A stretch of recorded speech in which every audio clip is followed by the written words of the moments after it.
Yeah, so you can just take notes and then sure.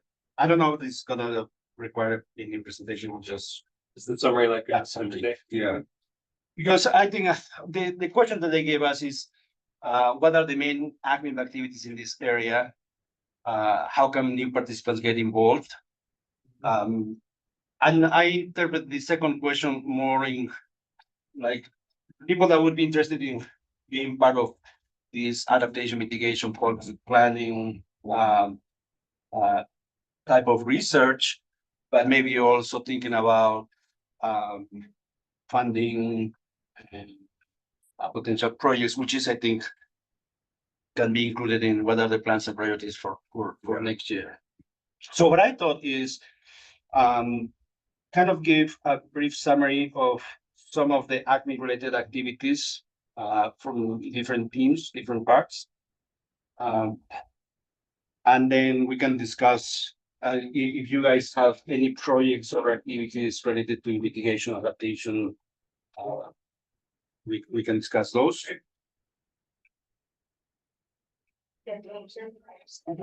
But I don't have them. Come in. Are you coming in? 1 minute, I have going. All right. Okay, I don't think we all need it. Just in case. Okay. Okay, just give me a bunch of these. No, I don't know what's this. I think it's just if you want to click. Yeah. Okay. So let me go to this one. You can quickly walk us through this. Quickly. Yeah. Looking through everything. These activities that we've been focusing on within the framework that we call MAP-B, Mitigation Adaptation Co-Benefits of Agricultural Systems. And Sonali is leading some of these projects, or all of the projects, in South Asia, and we starting some in Latin America. So Sonali. Yeah, so this is going to be a sort of preview because I'm basically going to be talking about this tomorrow. Okay. So in short, what we're trying to do is link climate, crop, all the way through to economics for regional scale analyses of what works for adaptation and mitigation combined. So evaluating co-benefits and trade-offs. And we're doing that through the lens of rice. And so something to say here is that we're fairly agnostic. We're not a priori proponents of any particular technology or management strategy or intervention. There's some history around SRI and AWD that's interesting. I think one of the other key points is that rice, and I guess livestock, but we're focusing on the cropping systems, rice is featuring in national mitigation and adaptation planning. And so there's this, particularly with mitigation, in the NDCs, for example, there's sort of new motivation for trying to assess, well, does it work? How does it work? For whom does it work? This work leverages what we spent. It's been over 10 years now in AgMIP developing, which are the regional integrated assessment protocols. What you've seen a lot right now, and I'll talk about this a bit tomorrow, but what you've seen a lot of right now up until this point in the global workshop is a lot of global scale modeling, global scale thinking. And then today, I think it was really nice with Gaetienne's presentation, kind of thinking about the local scales. And that's really where this is situated. The regional integrated assessments were protocols we put together that included multi-model linkages, not one model, but linkages between multiple climate models and multiple crop models and the trade-off analysis model that Roberto runs. But we also had, as part of those projects, Ashfaq and Sebastian were on these project leading these regional projects too, was a fairly strong theory of change around stakeholder integration and decision making. So we actually had stakeholder teams in addition to climate crop economics and IT. And we actually had kickoff and like intermediate workshops where we were engaging decision makers at various scales as to what adaptations are you incentivizing or interventions are you incentivizing? What do you think might work? What might not work? We also worked with them to consider future trajectories of change. We call them representative agricultural practices, where we asked decision makers to compare and contrast, well, how might, for example, fertilizer access and use change under a more fossil fuel intensive development pathway versus a more ambitious mitigation pathway. And so by doing that, what we were interested in is not just emulating and improving their crop models towards current conditions, but also thinking about future conditions, both with future climate change, integrating projections from climate models, and integrating these agricultural pathways and trying to disentangle the climate from the development, from the adaptation. So a lot of that work was previously focused on adaptation, and our charge from UK DFID, who funded us primarily, was to understand climate change impacts on agricultural systems and consider adaptation options. What's different here is that we're now leveraging kind of this, in Cynthia and Hayden talked about this on the first day a little bit, leveraging some developments in rice modeling to also include greenhouse gas fluxes and soil carbon sequestration alongside the actual crop yield modeling. And so we're now taking this RI, regional integrated assessment framework, and we're augmenting it with these soil models that effectively allow us to resolve mitigation aspects of mitigation. So I'll detail this.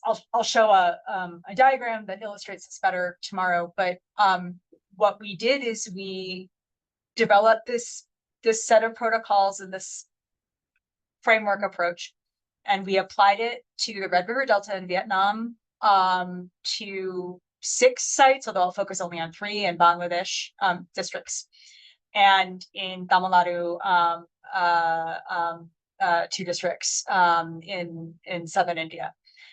And the idea is that we're capturing the regional heterogeneity and the regional situation a bit. The other thing I'll quickly say is that with the trade-off analysis modeling that we do, we're not assuming any one representative farming system or any one kind of management. We actually, it's very data intensive. This is another point that I really, really need to make tomorrow.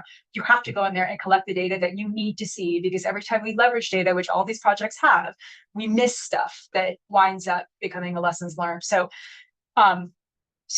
what we really try to do, the holy grail of what we're trying to do, is go in and capture through surveys, the heterogeneity in farming populations across these regions, because there's a diversity of farmers in income and socioeconomic status and that sort of thing.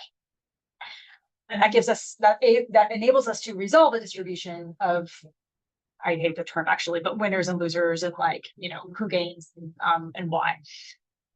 So we deployed it in these 3 contexts. We have plans, and Roberto's in active conversation with folks at ICA and others to also look and apply this to rice sites in, it says Peru, but in Paraguay, but it's actually, we've actually talked about Chile and Brazil. Well, that's another project, but right now we are working on the proposal in Peru and Paraguay. But yes, I think there's another project that is already funded, but not with the modeling component that includes Chile and Brazil.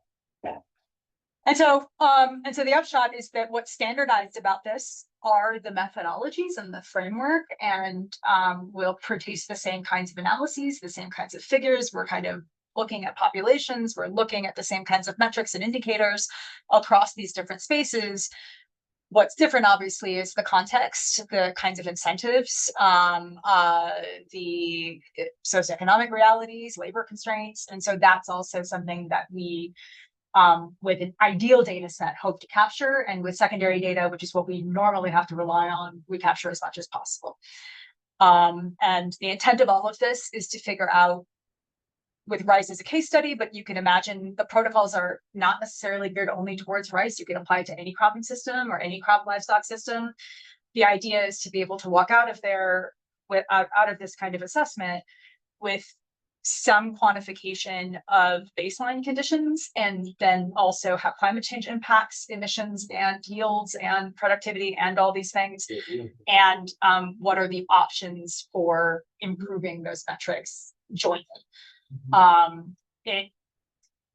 And I'll shut up here after this, but what becomes really interesting about this is that in AgMIP, you've so often really kind of on the cropping side looked at yields and looked at maybe factor productivity.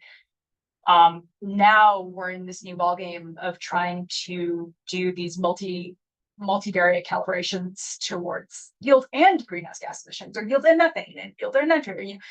And maybe they're correlated, not completely, it's not always linear. So it raises this whole assortment of really interesting modeling issues alongside resolving a kind of new and emerging space on mitigation that can either make things more difficult and challenging economically for farmers or provide new incentives. And so looking at that landscape is interesting too. Anyway, so now you don't have to come to the topic because basically that's the talk. But anyway, I don't know if that's useful. No, that's good. The only thing that I will add to this work that we are doing, something that is a keyword that is missing from this mitigation adaptation co-benefits is trade-offs. Right, because that's our goal, to look at the trade-offs between socioeconomic, environmental, and biophysical outcomes. And we have the methodology to do that, and that's the goal of this. For those who came later, the idea is we are just giving an overview of some of the current activities in AgMIP related to mitigation adaptation, and some other partners, including WS5 from Pakistan, and then. If you guys want to share something that you are doing in this realm in adaptation mitigation initiatives, and then the charge that we were given was these 3 questions: what are the main activities in this area? Then how can new participants get involved? Which to me, it's more thinking about potential collaborations, maybe thinking about funding more new projects or other activities. Maybe you are doing some activities in the country where we are working. So how can we leverage those activities? And then maybe discuss a little bit plans for the next year, or I would say for the next couple of years, or until next AgMIP workshop. So so Nani was giving an overview of these mitigation adaptation co-benefits activities that are focused on rice systems in South Asia, or starting a little bit in Latin America. I added some public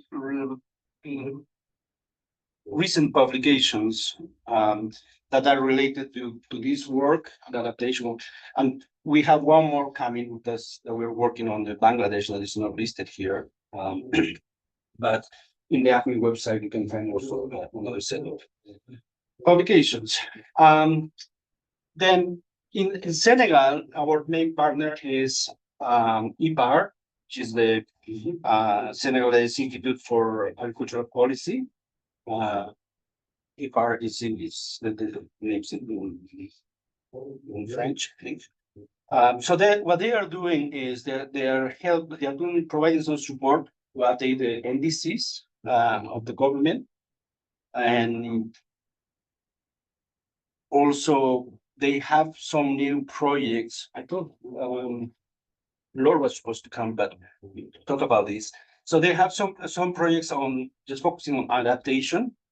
So you can see there on coastal areas, vulnerable areas for soil erosion. And there is one specifically about sustainable development and climate change that is funded by the Japan government. And so they have a set of projects. In some of those projects, they are using some of the AgMIP methodologies or protocols. Then they are also starting a new initiative that is in partnership, I think, with IFPRI for gender aspects. That's the PNDIS, I think, project. and they are helping different institutions in Senegal to create this type of strategic planning, which is based from a work that we did a couple of years ago in Senegal, where we worked with the stakeholders to look at what is the vision of agriculture in 2050 or 2040, 2050. So they are using those resources to discuss with stakeholders in terms of helping for planning. We are also starting a new project. This what it says demand scoping. Is funded by the UK government. So it's a very short project, 6 months. The idea is to talk to the stakeholders to see what are their needs and what they would like from our modeling community. And all of this in the context of the countries working on their national adaptation plans, the NDCs, the national agricultural investment plans, and in Africa, the new post-Malawi agenda, the CADEP process. So we just started that project. A lot of the new African Union agenda, what they call the post-Malabo agenda, is focused on food systems and climate smart agriculture, so that involves adaptation and mitigation. But they don't have the research, the modeling research capability. So we're trying to see how we can support that process. And then IMPARA has other two projects on their own with some German partners and also from IMPARA. Let's see. I also got an update from our partners in Zimbabwe and Zambia, where they are also using kind of the same material, the stakeholder engagement tools and results from previous phases to work on update the NDCs in Zimbabwe. And this is in partnership with FAO. So they did this report where they were looking at what are the gaps and opportunities, especially for the live sector under climate change. So the team there are helping this process. They also did a project in Zambia. I think this project was more on agroforestry and agriculture, the interaction between those two.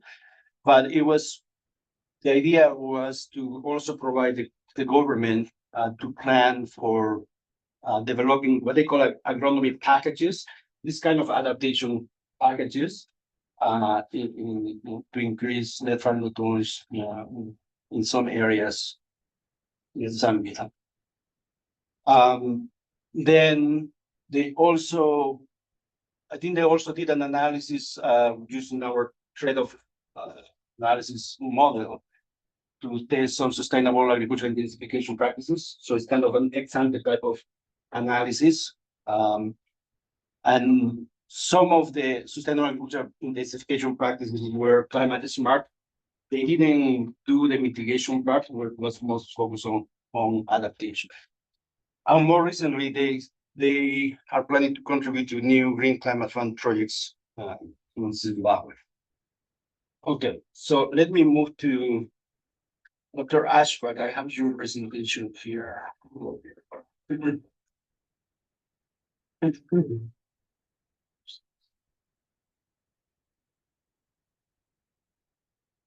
So this is from Pakistan. Thank you. Thank you, Roberto. So, regional assessment for adaptation and mitigation policy planning. Myself, Dr. Ishfaq. I'm engaged with the AgMIP from 2012. It was the first phase, and Pakistan, India, Pakistan, and mainly in Pakistan, the first phase of the rice wheat cropping system. And the second phase was, I will just take a little introduction. The second phase was for the cotton wheat cropping system.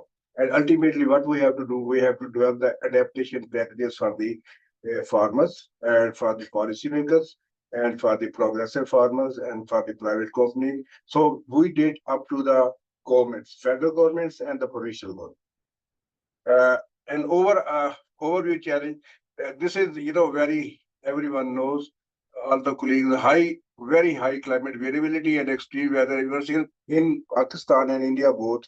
Especially in Pakistan, we are facing the more climate variability than the climate change because the total production technology we have to change that because the weather has been changed. The original sowing time of the crops has been changed. The winter rainfall has gone. And the rainy days, which were in the winter, which were the successful story for the wheat and other rabi crops, that is not there. And also, that winter rainfall has shifted to the early summer rainfall. And and also the monsoon is shifting, so that this climate variability, very high temperature at some time, and extreme events. Right now, where I'm in one of the university, in 2022, if you remember, there was a very a big flood at that area, and still the infrastructure and still all that is, Sonali, I was asking about what happened after 2022. Still, the things are there, and a lot of loss of the livestock and human lives. Then the food security challenge, as the population in Pakistan is very high, so the food security challenge is there. And I will be brief. And then need of the robust regional adaptation and mitigation system, as Roberto is saying, that this adaptation and mitigation is it is required, but it has very much limitations. When we talk about the adaptation, you know, it is very difficult to differentiate between is it agronomic intervention or adaptation. So we discussed this many times, but still there are some of the adaptation which are being followed and they are successful in case of, especially in case of maize, in case of cotton, and in wheat. Okay, then we have limited integration of the climate models with the policy framework. Next, please.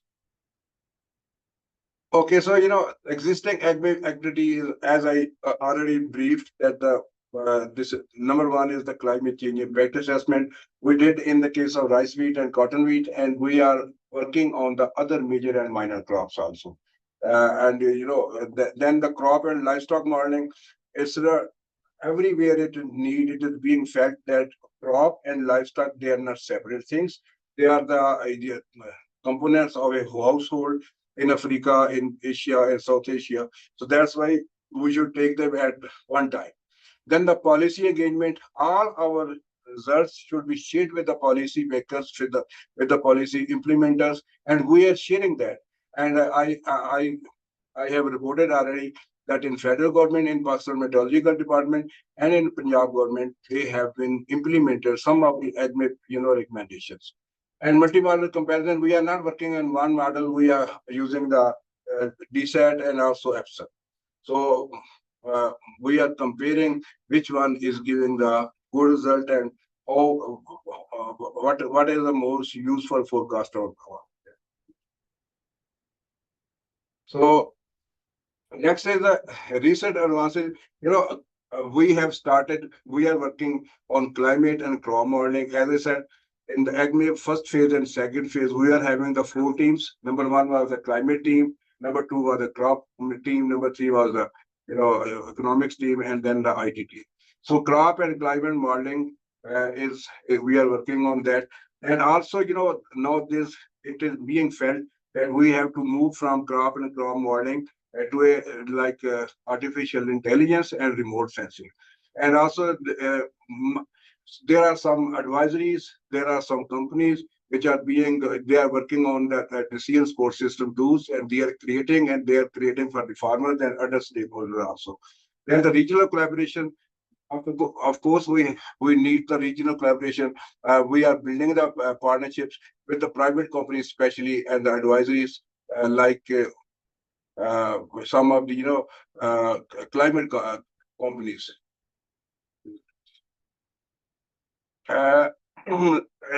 Future direction for the AgMIP in South Asia. India and Pakistan, Bangladesh, we need all that. But I'm specifically talking about the Pakistan. Capacity building is much required. I always feel proud that my team, which was working, they were the young guys, PhD students, they have done their PhDs, and they are now very well set in the, in World Bank and Asian Development Bank in FAO.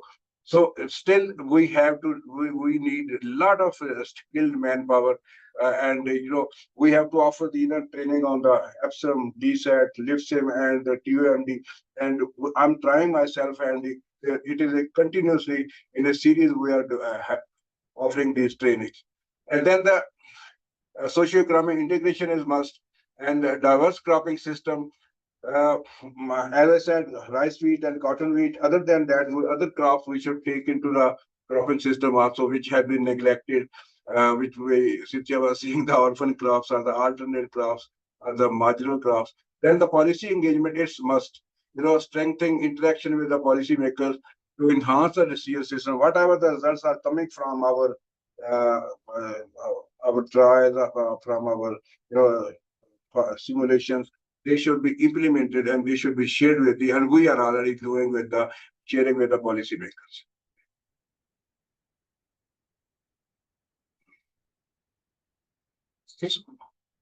Yeah. Yeah. So, okay, so but this I thought, AgMIP South Asia strategy, first of all, which there should be some timeline, define the realistic timeline for short and long-term goals we should set, and then the strategy development will be a region-specific adaptation. I was discussing with the Subhash and other colleagues that South Asia AgMIP is one of the idea that it will be more specific and it will be more precise for that. So we have to develop and think about that also. Then the networking is very, very important, as I'm exerting on that, that establishment of the network with the private companies, with the progressive farmer, with the policymakers, and with the peer scientists, that is very important. And also the funding sources, we have to identify in this, now we are talking from the last 2-3 days that non-US funding like UK, World Bank, Asian Development Bank, and some other funding agencies which are already working on. So we should work on that and find some funding on that.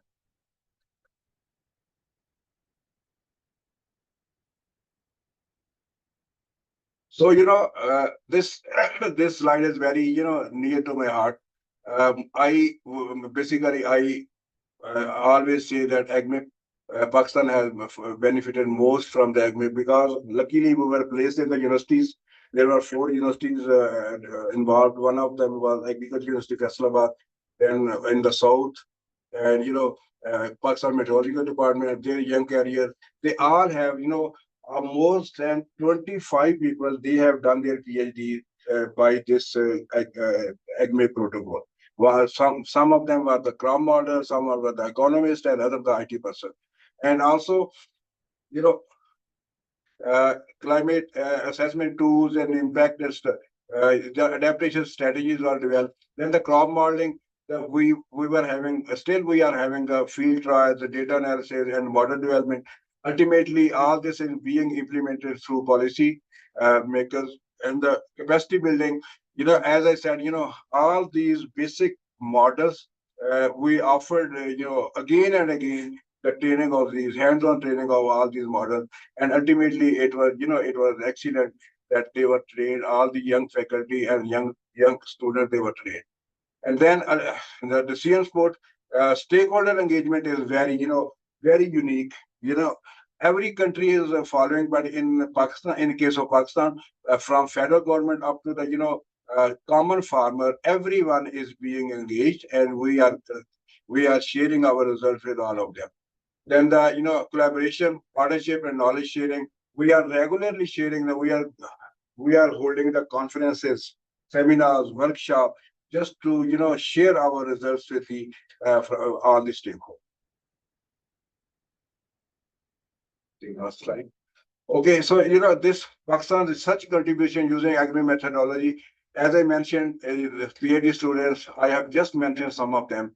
Many of the book chapters, as Roberto was sharing, like 13 book chapters has been established only on the AgMIP methodology, and then the like more than 50 peer-reviewed papers that have been published in the journals. Then climate impacts on the maize, wheat, cotton, it is permanently being, worked on, and the farmer adaptation strategies are developed and being shared.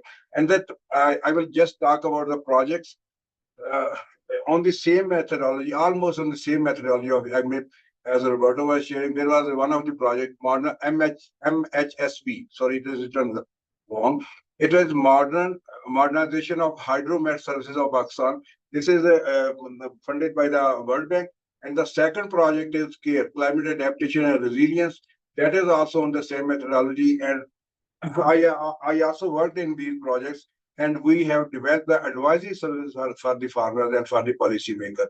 And then the ACR projects and the Indus Basin, in which the RAPs and TOD, they were. Are we looking late?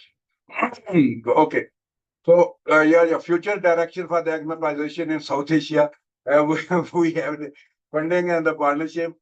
We should look for the UK and EU, for World Bank, Asian Development Bank, and specifically, I have discussed greenhouse gas monitoring and carbon credit because Asian Development Bank is already funded a small project in Punjab, Pakistan.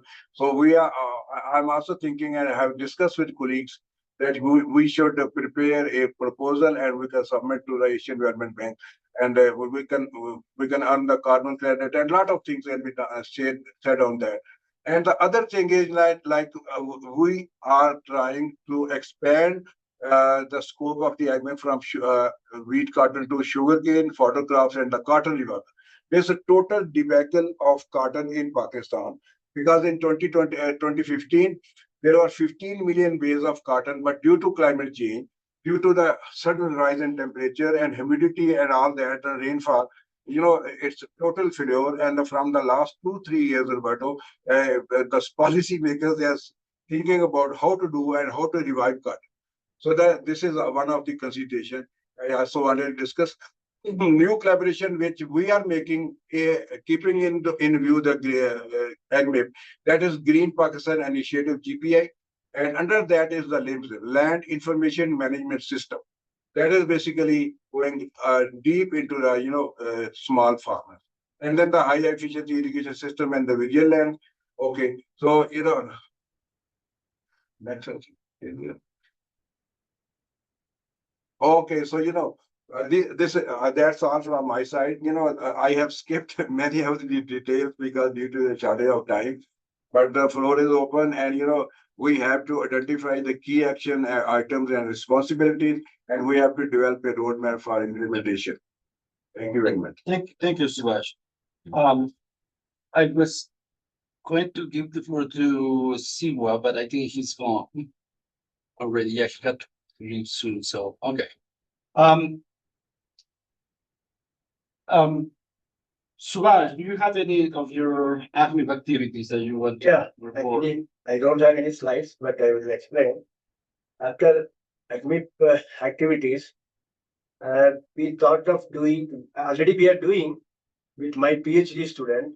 He is doing the same protocol we are using in the Delhi region. And we have completed the survey, and also we have conducted our field experiment also in Delhi in our experimental farm, and we have collected the data. Basically, that in Delhi, the maize wheat system is the predominant cropping system.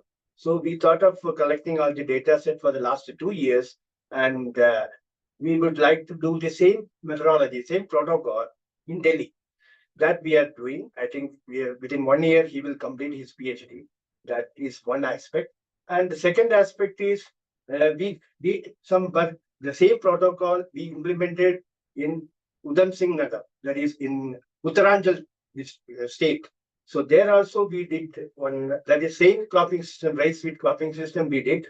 The same protocol we implemented, and we come out with the result that we did under NICRA project, that is National Initiative on Climate Resilient Agriculture of ICR, that is a flagship program. There we did this Uttam Nagar district. But my point is, one district in one state, likewise we are doing.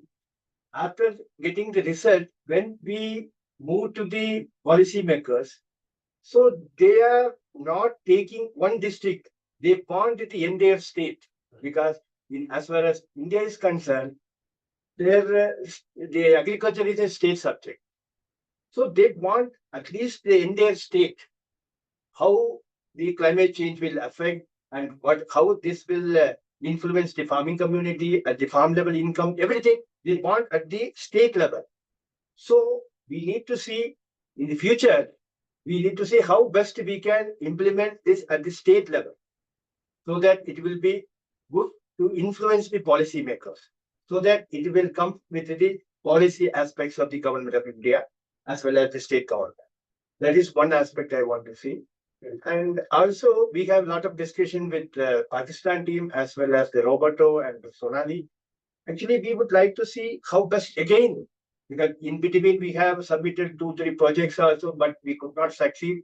Again, how we can approach different funding agencies to move the entire India, Pakistan, how we can do, because we need the entire system, entire India or entire Pakistan. Otherwise, it is going on. Simply, we will move every 2 years, 3 years like that. But some concrete solution we need to see. And the adaptation strategies also. You see, some integrated adaptation strategies are required. Because I saw your presentation, that is AWD. Okay, AWD is one aspect. So we need to see other aspect also, that is rice. Yeah. For rice, it is okay. But as far as suppose the farmer is having other crops also in that area, rice is one crop. So how we can do the integrated adaptation strategies for the farm? That we need to think about it. And these are my ideas. Yeah. So let us discuss. Thank you so much. You're a Embrapas, a big.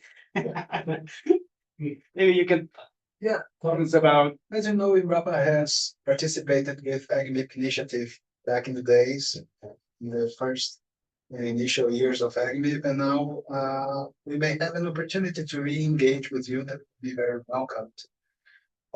So at Imbrapa, we have, of course, our main force is in the agronomic side, because Imbrapa is the agricultural research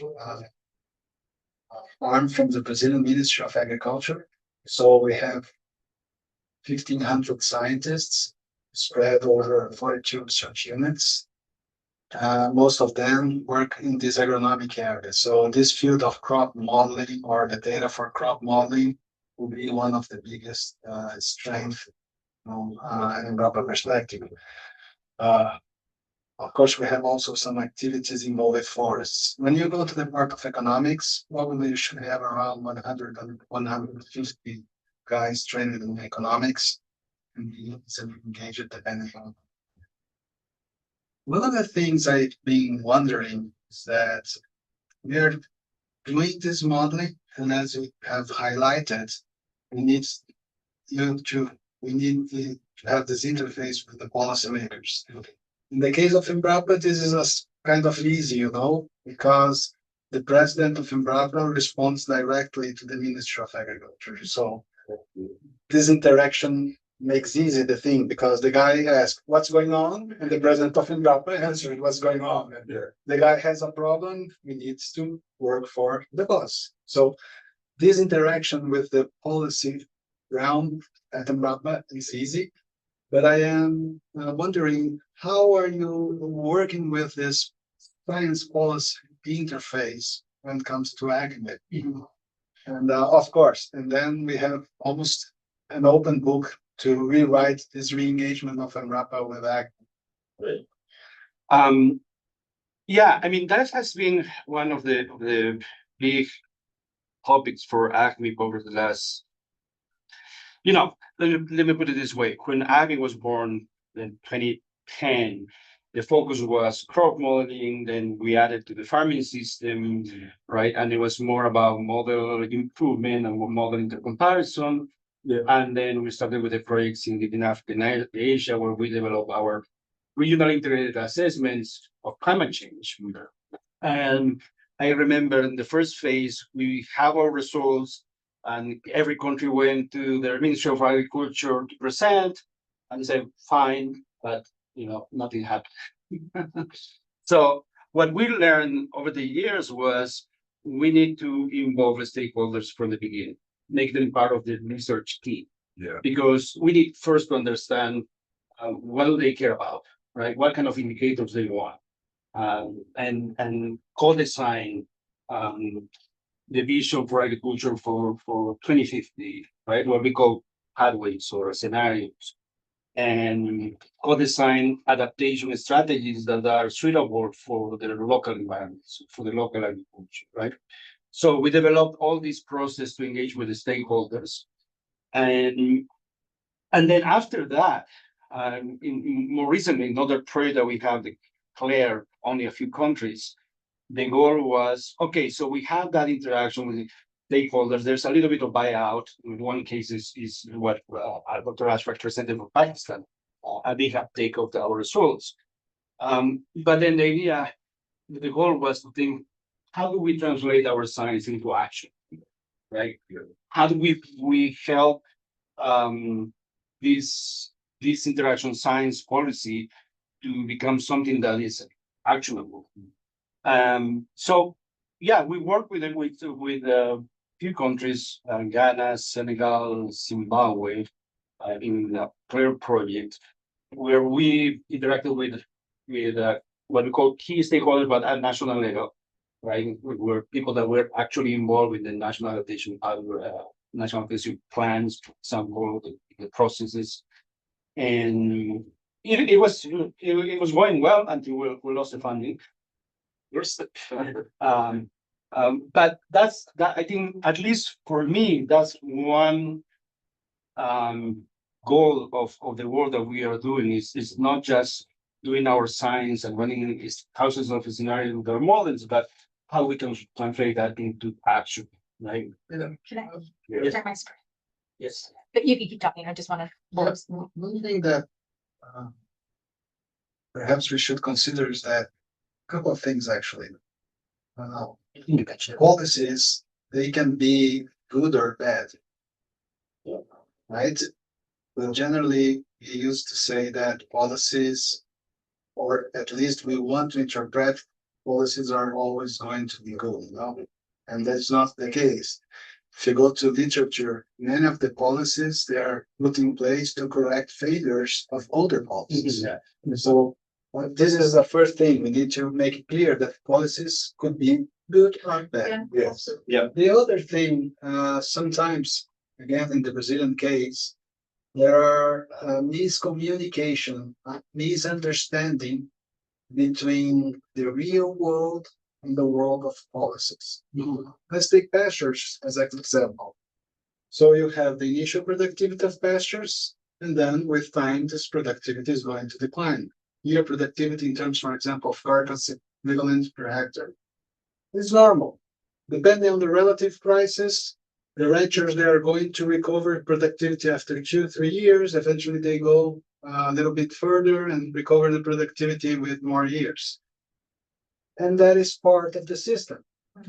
However, what the guys say, and this they've been saying for like 30 years, when you have this initial decrease in productivity, that is the initial stage of pasture degradation. So what happens? Brazil has 100 million hectares of degraded pasture. But because of this classification, this misclassification. So, but when I say to you, I have 100 million hectares of degraded pastures, what are you going to think? Okay, devastated land. And now you know that is not the case. The thing is that, initial decrease in productivity, they are classifying that as the initial. So I think this miscommunication hampers some of the spillovers of the policies. And why was that? Because the guy are saying that the pasture is degraded. The rancher is saying my pasture is not degraded. I am using it. Right. Another thing in terms of policies, so policies should eventually foster the development, not only to try to solve the problems of the guy, because any government will have the necessary funds to solve the problems of these guys. And a thought that comes to my mind comes from a friend at Embrapa, Urbano, about this possible re-engagement, the Embrapa and AgMIP, that I sent a message to the president of Embrapa, and she sees very positively. Urbano used to say that we need to think big, start small, and move fast. So sometimes we want to have some very, very big projects, very bold projects, but there's no successful project that succeeds without a low-hanging fruit. Exactly. Because of this, I think we need to have some Yeah. short. Proof of concept, right? At least. Perhaps, I don't know how you'd like to call it actually, but we need to have initial deliverables. Yeah. That's for sure. Right. And sometimes we look so much with that bold project that we forget that we can start with a small project that will give us the case to move forward. It's again to the proof of concept, as you say. Yeah. So Yeah, totally agree. Yeah, I think Sanari put it there. We have the guidelines for engagement with stakeholders and so other materials in our website. This is part of the second phase of AgMIP. Right. Um, yeah. Let's move around here, but this way. I should say that it's driven rather by interest than experience to come to this session. So I'm coming from a pure crop living background, so Okay. not so much experience with. What's your name? My name is Felix. So yeah, at the moment I'm in Greece, model ecosystems. I have some experience with engagement stakeholders, so that also yeah, there will be. Can I ask also a question or? Yes. You mentioned that in Pakistan it's very important to engage stakeholders. Do you have some examples, or like also maybe for other contexts or countries also, which do it a little bit less? I don't know the other countries, I was talking about Pakistan, and it was built in the AgMIP methodology in the second phase that we will engage the stakeholders at all levels, and starting from the progressive farmers, their input in that, and then the provincial government and the federal government, and some of the implementation agencies. So we involved all of them, and we, as the brother said, we shared our results with them. Some of them they took it like positive. Some of them they took like they are not acceptable.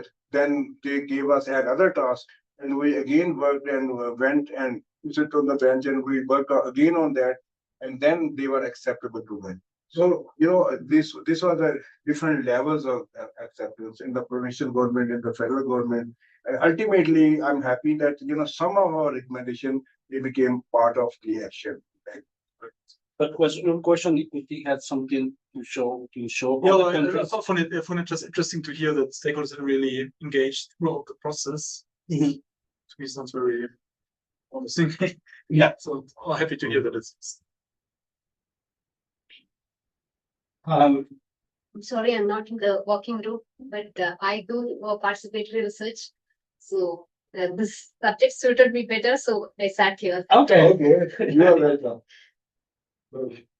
Our note taker and rapporteur. Similarly, I'm new to the working group. We're new to AgMIP more generally, but my name's Nat. I'm at the University of Minnesota, and the project I'm working with, we're doing a regional model, sub-regional trade model in the U.S.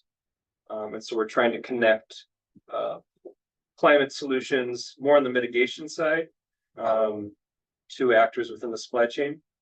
We've mainly focused on stakeholders in the supply chain themselves rather than farmers, given just the type of model we have and the data we're focusing on. So we work a lot with food companies, a lot with nonprofits in the space, working with different actors who are trying to find solutions and trying to pinpoint where they can act to have the biggest impact. So our model is life cycle focused. So we're really trying to get life cycle impacts to the whole stage, so we can really prioritize hotspots. And we mainly focus on greenhouse gases. We're also looking at water. So we're starting to think about the trade-off space.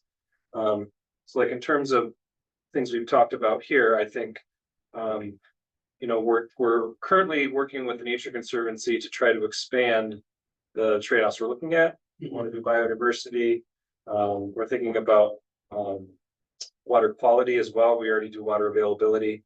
So we're trying to think about both data, but then integrated processes for, bringing in water models, bringing in some biodiversity metrics to be able to quantify these things, so that when we're quantifying these life cycle trade-offs, we're able to say where and when some things are good and some things are bad, right? We're not just assuming it's always going to be positive. And are you focusing on a specific crop or is just a landscape? Yeah, so we're focusing on right now, we basically pick our crops based on what the animals are eating and which ones are the big ones, because we're really coming from kind of an animal feed perspective. So we do corn,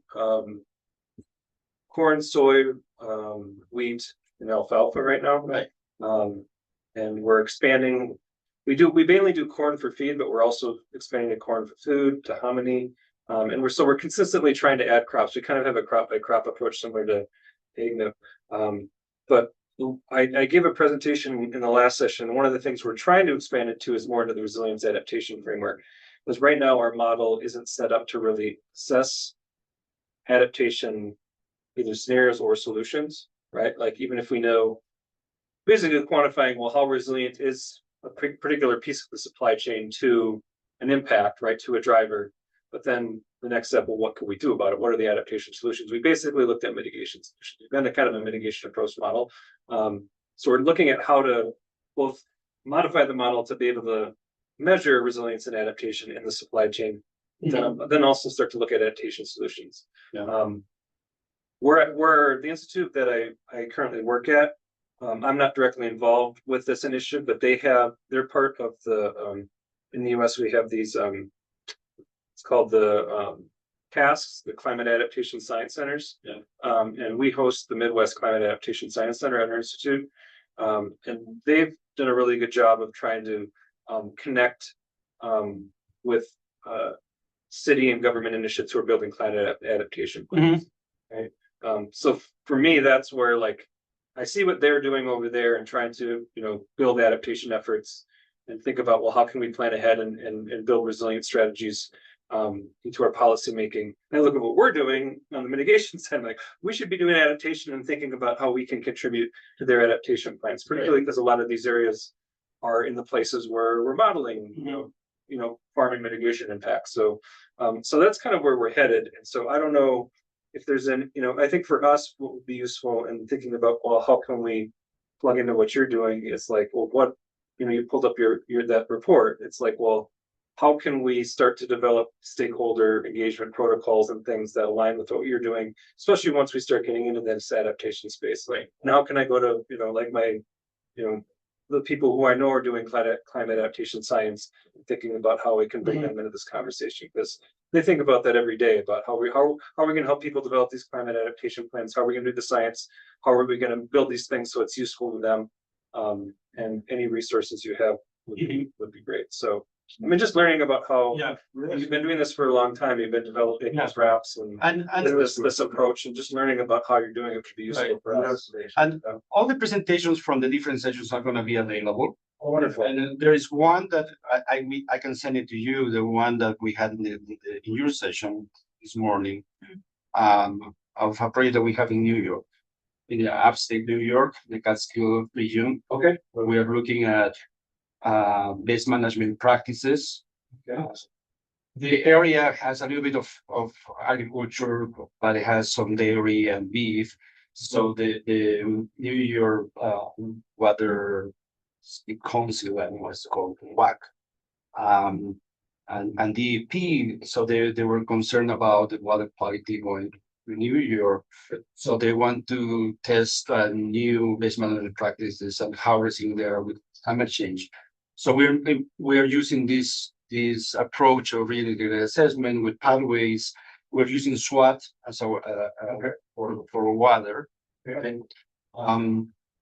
So I can send you the information for that project. And right now it's on a pause because of conditions in the US, but we made a lot of progress so far. What? The other thing I can send you is in Oregon, we did a study that includes our modeling approach, the economic modeling approach with some of the crop models, and a life cycle model. Okay. Looking at camelina for biofuels. Yep. So I mean, so you can see the interaction between climate crops, the economic model we do, and life cycle That would be analysis. helpful. Yeah. I do have some colleagues who've done some life cycle stuff for camelina Mhm. and biofuels and things, but not really ever with the crop economic lens on it. Yep. So yeah, I can share those. Yeah. And I do have one other like non-related project similar. I don't know how much longer it's gonna exist because it's funded through the DOE, but it's looking at agrivoltaics. So we're doing actually field studies of how planting well, I guess what they call ecovoltaics, like planting pollinator plants or doing different types of crops under solar panels, how that changes soil properties and things like that. But then also how that affects sociocultural services in the Midwest. So we're doing a whole bunch of surveys, a whole bunch of community engagement, and that stuff is new to me. So it's like, for me, learning from a group like this about how you've done that, what's worked, what hasn't, will be helpful because similar to you, I think I'm learning how to do that piece. I mean, I'm trained as an optimization supply chain person and doing that piece of the work. Even though I'm not the one directly doing it, we're trying to pull all these pieces together and best practices I think would be helpful to me. Mhm. And aligning with the standards you guys have worked so hard to develop. So Roberto, Yes. two sense of thoughts. One, it would be nice, of course, you're focusing on the class. But for example, when you go to other places, for instance, co-products, they are playing an increasing role in livestock nutrition. sure. So this is a thing that perhaps in the future might be addressed. Co-products, for example, such as DDG or something like that. See, so I'm not sure if you're tracking, for example, DDG. We are actually, it was one of the first reasons we built the corn model because we needed to do ethanol and DDGs and be able to look at exports. It's not only the commodity, it's the Right. commodity. Well, it's the same thing with this agrivoltaics, right? They're producing solar, but they're producing energy and they're producing And right? another thing, when you have this time horizon of planning, you're assuming that you have some, perspectives about the future, that you're going to move forward, right? But every time you have a messy horizon, they say that worse than a bad perspective is having no perspective, because then you can plan for that, right? So it will be interesting to start bringing this into attention in this modeling efforts looking forward, because I am afraid that many of the necessary investments are going to be frozen until they have a better perspective. Actually, this is already happening. So my point is, we have a baseline and many times quite promising scenarios. Perhaps we should have a worst case scenario as well, so we might have a larger perspective, a larger range of the perspectives to plan, So here's where I think the RAPs can actually come in handy. So in addition to the stakeholder guidelines that I've shown, we have these procedures that the TOA, Roberto and all developed for representative agricultural pathways. And there you can and they align with at the time it was the concentration pathways, but the shared socioeconomic pathways. And you can compare and contrast development trajectories and the impacts of those trajectories and like the relative differences between something you want or ought to do versus something that you're currently doing. Like what would business as usual look like projected, or what would a worst case scenario look like projected forward? And this is like an actual exercise, there's a development matrix for it. I don't know, Roberto, if you want to comment on that, but I feel like that can potentially be leveraged to get it. Let me pull just a slide. Yeah. If I find it. But those were co-developed with stakeholders. So like they did the exercise in the room, which actually incited, to your earlier point, some interesting tensions between different kinds of decision makers and stakeholders that they really had to say, if you do that, you're going to impact the sector I work on. And everything. Allow me, I Yeah. actually, in the case of Brazil, I don't see like a tension. Really? They simply said, I don't care. Because the government is providing nothing. In the case, for example, for the whole Brazilian agriculture, like 3% of the gross farming revenues. In the case of the cattle farmers, 0.4%. Mm. You're helping me with nothing. See, No. but unless the government put like a legislation or something Yeah. like that you need to comply. Right. Right. But in this way, it's not necessarily a tension. Yeah, I know. Yeah. Yeah. But anyway, I think this lack of understanding, everybody was. Let me share. Okay, I was gonna say, yes, so I agree with you in terms of the types of scenarios. One of the things that we've been doing now is developing this. Let's start from the beginning.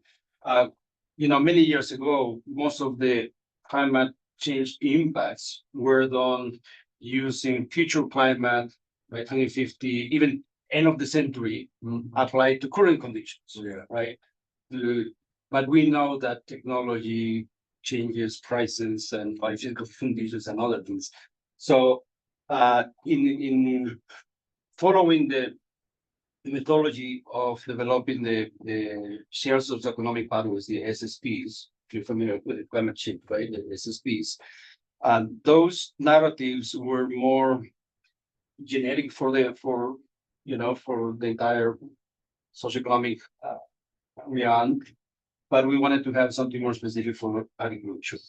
So we develop a methodology to develop what we call representative agricultural pathways.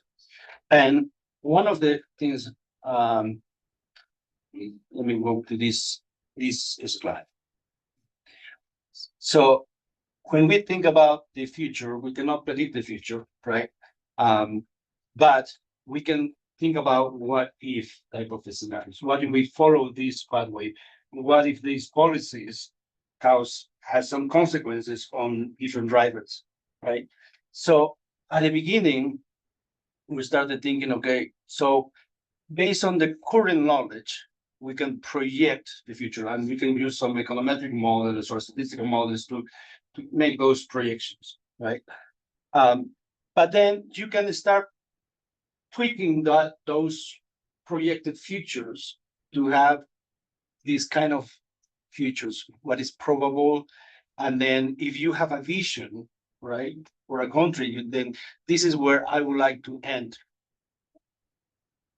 This is where I would like to end in this green space. But we know that this could be also plausible. This could be possible. Yeah, I know there's a lot of jargon in terms of the names.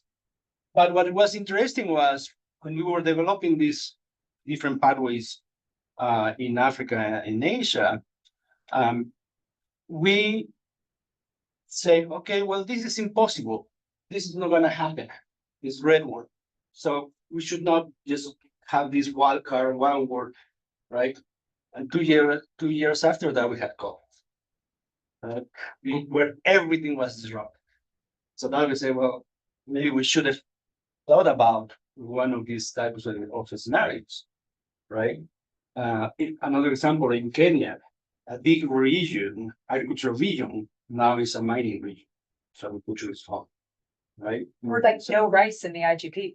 Yeah. I mean, Yeah, we are using a similar approach. In these, say, almost impossible scenarios, they are generally classified as wild cards. Yes, exactly. Well, yeah.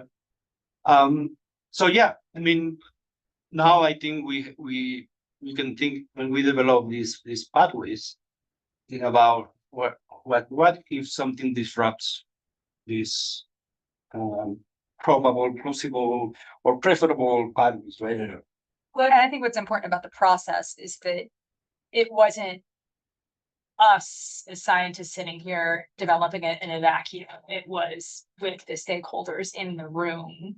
And maybe in the Brazilian context, there is a tension. In other places, there might be where, you know, somebody's like, oh, in a fossil fuel development pathway, this would happen to fertilizer. And then you've got water people in the room who are like, wait. What do you mean that's going to happen to, you know, like, so. And that process of like having the stakeholders do it, like you tell us what that trajectory looks like and what are the implications was, I think, illustrative. Maybe not to expose tensions, that's maybe the wrong way of framing it, but just to kind of like actually think through what those ramifications might be. I would say it's like an inaction situation. Yeah. There is a friend that he used to say that generally we agree in 80% of the solution, but we start discussing by the 20% that we do not agree. Yeah. So we get stuck. Yeah. Yeah. Many times I think that is the issue, you know? Yeah. Let's consider the 80% we are agreeing with, and then in the future we discuss that 20%. So,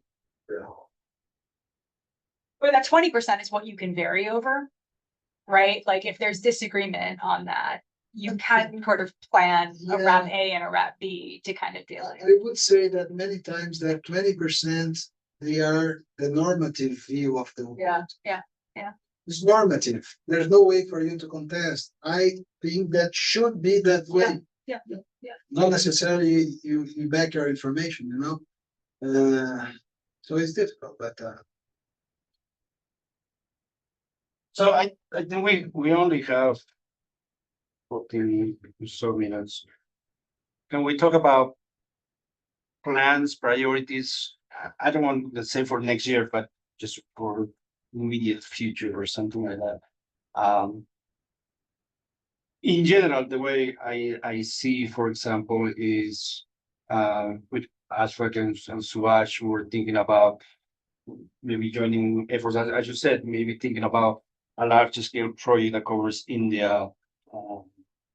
Right, that's what you suggested. We discussed a little bit of interactions with Embrapa. There are those to see how we can find entry points with important activities in Embrapa. And then the other part is the sharing knowledge, sharing documents, like, you know, what I said, we can share this information. Rashad can share something with you, with Pakistan and the process. All the documents, the publications are on the website. Development matrix, the wrap development matrix on the website. No, that's in our website, but I think in our UI, the metrics is in. So I see those three main activities from this small group. Unless you propose something, or you have any other idea.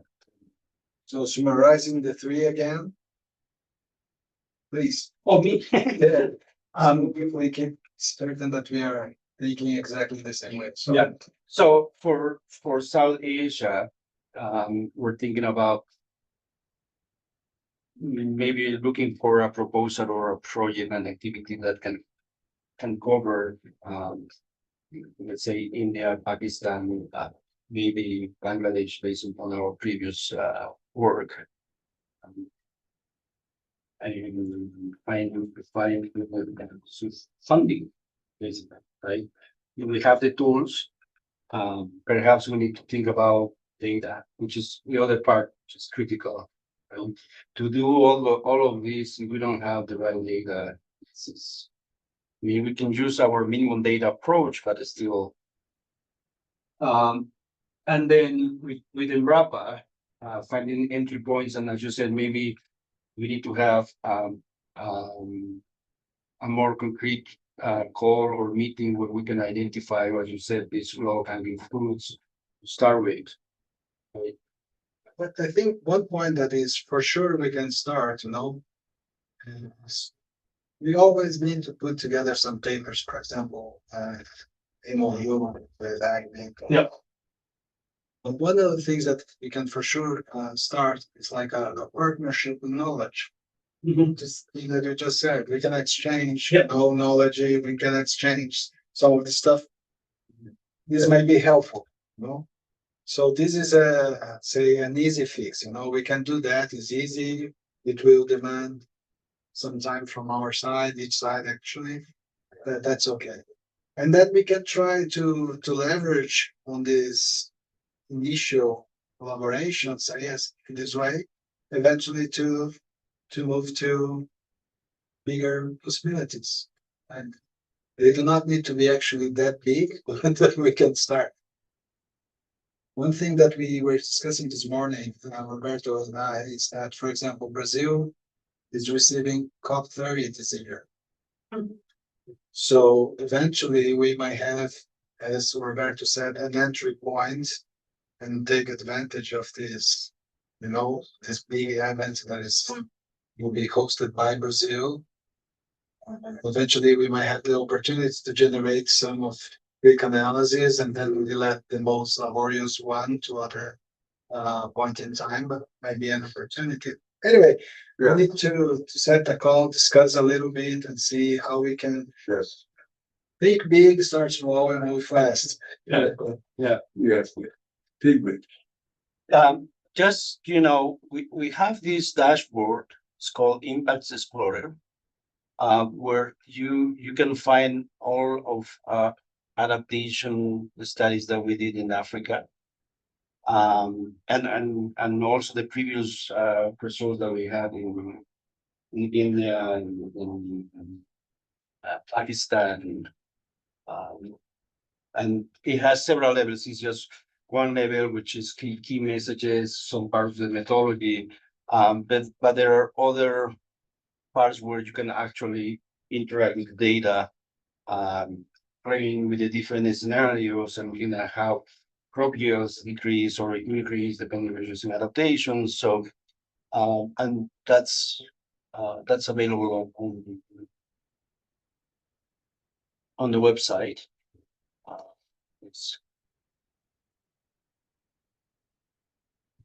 So yeah, so you can see in the map the different sites and regions where we have some results that you can go through that.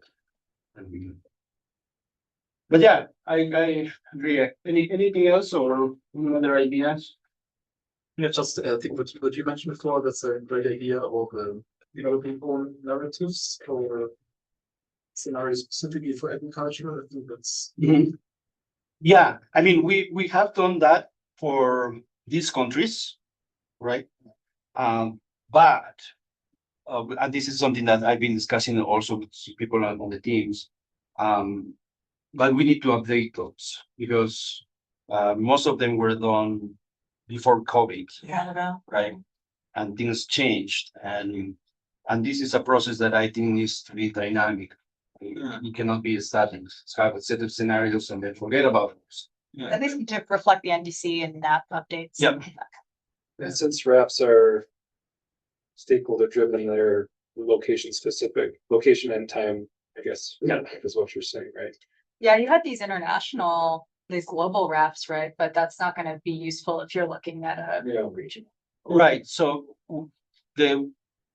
we don't have the global wraps. I mean, we were based out of the shared socioeconomic values, the SSPs. Yeah. We build the narratives. But now I'm starting to lead a new initiative, which is developing global adaptation pathways. Let's focus on adaptation at the global level. I don't know how this is gonna work, but they invite me to a workshop and then they ask me to do this. It's gonna be for all the sectors, not just agriculture. But I'm gonna be leading the agriculture part. And How will land use changes or behave in sub-Saharan Africa, in your simulations? Because all the shots we've been running with Marshall, with Apollo and the model, there's an increase in land use changes in Africa, in sub-Saharan Africa, so because of this expectation. yeah, I mean, There with AgMIP, we have these two levels of modeling, right? One is the global modeling community that has the growth and economics that you can see those results. And these sites, most of these sites that we're showing here are regional or subnational assessments. So with that, in those cases, we don't have land use changes in an endogenous way. So what we do, for example, is if we want to have some land reallocation because an adaptation strategy where when we want to decrease the land allocated to maize because low productivity and we have other crops that could respond better to climate change, then we do that internally. First, as part of the scenarios, the RAPs, this is how land use will be 2050, right? So there will be a shift from maize to napier grass or mucuna, other types of let's say for livestock that will have more better income for us. And we've done that in Zimbabwe and in other places. But we have not been using at least in AgMIP land use model. I think one of the challenges now in terms of modeling, how to bring this more specialized perspective and plug that those bigger models, because that would be nice because that will be a way to communicate a little bit better with farmers and of stakeholders, And guess what? We have the answer to that. Let me see if I have my previous PowerPoint about only this window. So exactly what we've been doing in AgMIP now is linking subnational to national to global pathways scenarios where we discuss right these type of scenarios at different scales. But now the next step, let me move quickly, is this. Oh, I'm not sharing. Yeah.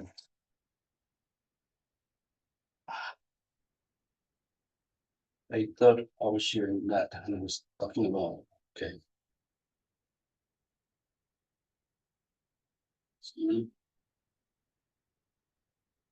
All right. So we've been working on linking the subnational level pathways to national and global, right? And so this is in terms of just the scenarios, the foresight component. But now what we are trying to do is link the models and the scenarios together across the scales. This is too complicated, but the idea is we start with the current conditions, the current plans of the governments. So we do our national level RAPs, right? We involve national level stakeholders. We look at the different types of agricultural policies, mandating, enabling, incentivizing policies, the climate policies, and we have a set of scenarios or RAPs, right? And of course, they are framed under the global scenarios. And then we bring those at the subnational level, where we talk with the stakeholders, developing those subnational RAPs and adaptations.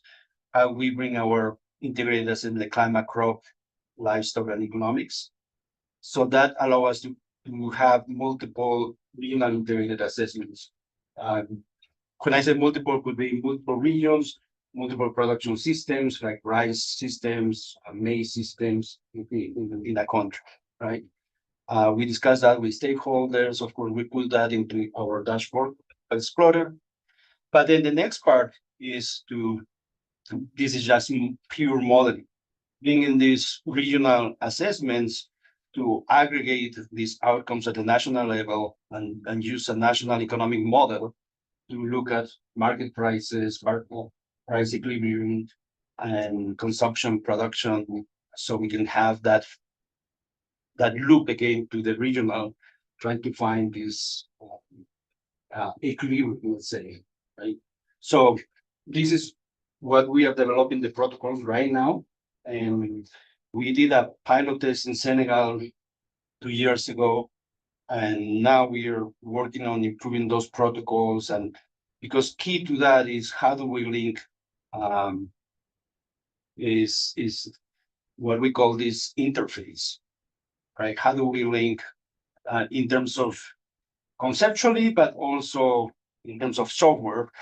We use just a spreadsheet. Do we build something more specific? How we can link these skills? It's unidirectional. No, it's a cycle. There is a Right. feedback from feedback. local to global Right. as well. Right, because the idea is try to converge. Yeah, Right. and at this, say, national global interface, what are you using? A kind of general equilibrium model? What is Well, it? we use, the global component has the GCMs, the climate, right? And then the combination of the SSPs, RCPs, right? And we use the global economic models to project price trends, yield trends at the global level, right? Because those are embedded into those are all the trade policies for all the countries and imports and exports, right? So that serves as a basis to think how the global prices may affect the national level or like tariffs now, right? But I you're was feeding- just saying, But you're feeding back, Brazil receiving 10%. Yes. but you're feeding back on the land use. I'm not involved in this part. You're feeding back on the land use changes because the SSPs have their own projected land use changes Right. as prescribed, and the So, climate's reflecting Right now, that, and right now it's not endogenous, Yeah. that land use change, but we use that as part of the scenarios and in the models, right? Because at the subnational level, for example, we can allocate the 10% is to maize, 100% is to other, or What we are doing in this cooperation with Purdue, we have this global to national to local. Then we are able to see if a shock in local, depending on the local shock, how this is going to be translated. Yeah. Is already endogenously. And one of the things that just pop up is to connect the gridded model for Brazil Mhm. with GTAP globally. Mhm. So now what we are working, actually John is working from Purdue side. In this first step, we are using an aggregate crop corn equivalent. Mhm. A line of return, IME return. And then the idea is to have at least the 8 sectors from GTAP disaggregated, plus the pasture component and the livestock component that would be pretty important from a Brazilian perspective. Right. But that what is nice is as Tom jokes, right? From global to local and Yeah. then back to global. I think this is interesting because you see how things are going endogenously. Yeah. So Yeah, and I should say that the national, at least the new model that we are using, the RIAPA model from IFPRI, they do have the land use component. I think it's endogenous, but because they link impact, the global model impact to RIAPA. So, but we are still in the process of. we publish a very simple paper because, as you said, this shared socioeconomic pathways, they're not describing everything that's going to happen. So Yeah. it's a little bit open to your imagination and based on the data you have, your MSCs. We did this exercise using the regional model of the single model Yeah. that has Brazilian aggregates. Right. It's a very, and it's interesting to say because if we go in one direction of rivalry or sustainability, it's interesting to see how land use change, prices behave. I think that would be a good thing to move forward on that. So in your last line, not necessarily for the next year, Yes. but I think that that part of exploring how connecting different models, Mhm. I think that is one of very, very good goal to be pursued. Yes, Yeah. exactly. I mean, in the crop modeling component of AgMIP, we've done a lot in terms of building translators, have, one database and can be translated into inputs for these, for apps right? So as, created this, system where all the outputs can also be harmonized, so you can be used for the economic models. And we need to revive that team, the IT team. I heard that from the GSMI group that they also would be interested in having an IT team that works in those aspects. Yeah. Because a lot of the problems is the data harmonization, right? All the models have the different types of inputs, outputs, and formats. So how do we make it easier to use? So yeah, that's a good point. We were having a dedicated IT team. But a lot of things, as Reporter is saying, we have to take a lot of things. Well, we need again a good team, right? Yeah. IT team. Yeah, we had a very, very good team. Yeah. So they're expensive. Ask a question? Yes. Oh, related to this nice workflow concept you were showing.